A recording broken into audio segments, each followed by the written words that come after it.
شروع اللہ کے نام سے جو بڑا مہربان نہایت رحم والا ہے۔ السلام علیکم۔ وظائف کی دنیا میں خوش آمدید۔ امید ہے آپ سب خیریت سے ہوں گے۔ اللہ کریم آپ سب کو بحق محمد و آل محمد اپنی حفاظت میں رکھیں، الہی آمین۔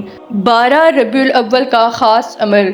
بعض بزرگان دین سے منقول ہے کہ جو شخص 12 ربیع الاول کو بعد نماز ظہر 20 رکعت نفل پڑھے، 2 رکعت کر کے اس طرح سے پڑھے کہ ہر رکعت میں سورہ فاتحہ کے بعد 21 مرتبہ سورہ اخلاص یعنی قل ھو اللہ احد کی تلاوت کرے، اور نماز سے فارغ ہونے کے بعد اس نماز کو سرکار دو عالم حضرت محمد مصطفیٰ صلی اللہ علیہ وآلہ وسلم کی بارگاہ اقدس میں ہدیہ کے طور پر پیش کریں۔ اولیاء کرام نے اور بزرگان دین نے ان نوافل کو ہمیشہ جاری رکھا۔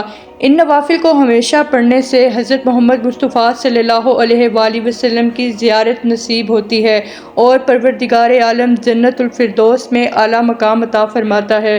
امید کرتی ہوں آج کی ویڈیو آپ کو پسند آئی ہوگی۔ خوش رہیں، آسانیاں بانٹیں۔